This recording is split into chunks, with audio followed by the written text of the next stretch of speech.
I had a great meeting this morning with the North Florida Building and Construction Trades Council. Now, this is the pipe fitters, the sheet metal workers, the electrical workers, the guys who install stuff, who put stuff into construction sites, plumbers, that sort of thing. And I have been endorsed by the Florida AFL-CIO, the largest union pro-worker organization in Florida, as well as the Florida Education Association, and that is the union of school teachers.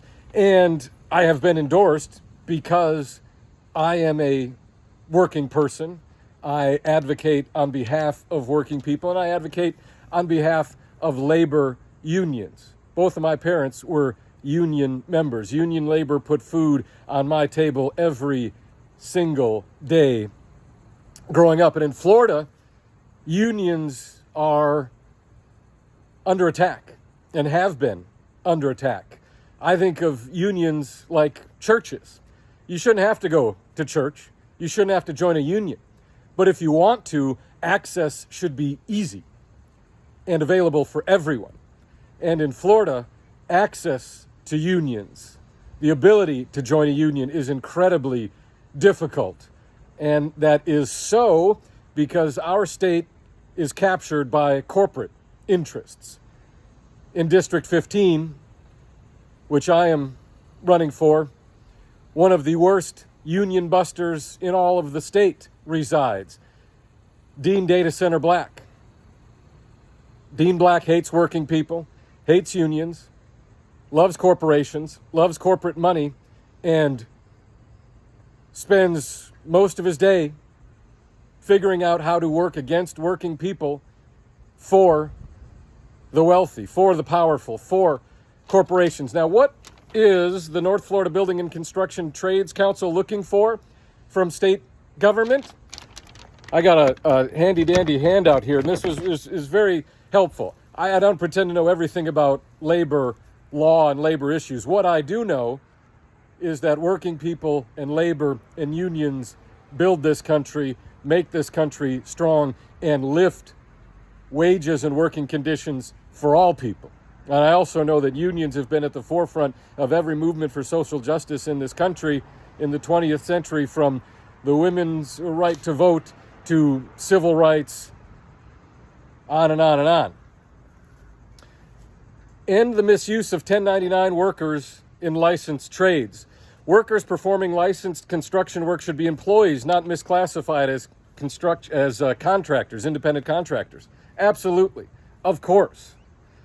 Misclassifying workers as 1099 contractors gives dishonest employers an unfair advantage because they often avoid paying workers' compensation insurance, unemployment insurance, payroll taxes, other required employee benefits, and the workers aren't as good.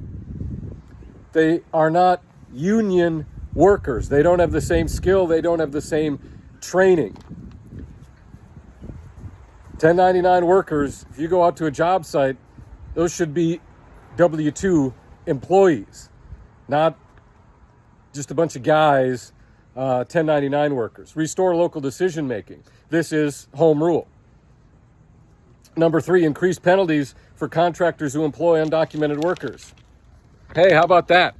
Did you ever wonder why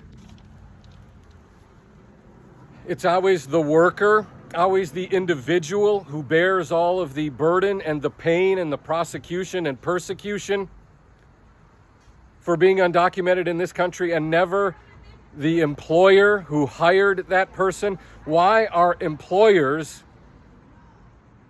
excused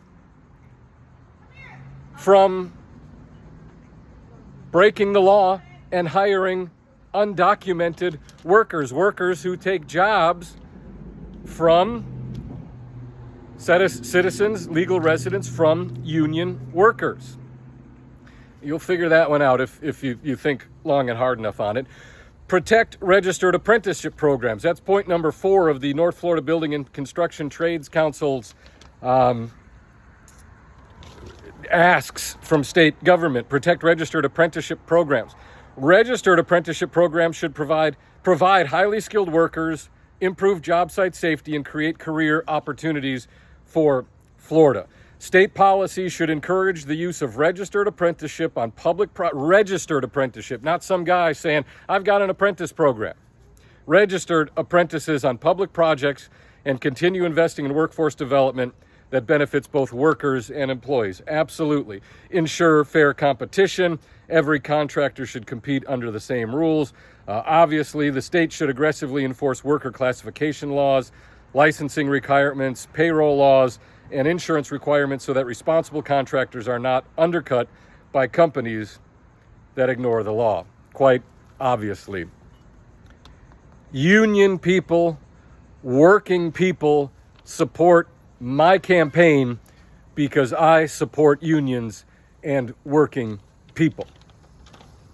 And one of the reasons that I chose to do this crazy thing of running for office as a non-party affiliated candidate, grassroots campaign, running for the first time, is because the person I am running against is a foul villain and opponent of working people, of unions. He is a pro-corporate, bought and paid for politician straight down the line. Look at his campaign contributions, tens of thousands of dollars from corporate PACs. I'm here for working people. I'm here to promote access to union membership. I know that unions uplift wages and working conditions for all employees, union or not. And when we talk about Florida's affordability crisis, yes, bringing prices down is critically important, but so is raising wages. And the best way to raise wages statewide is to support unions.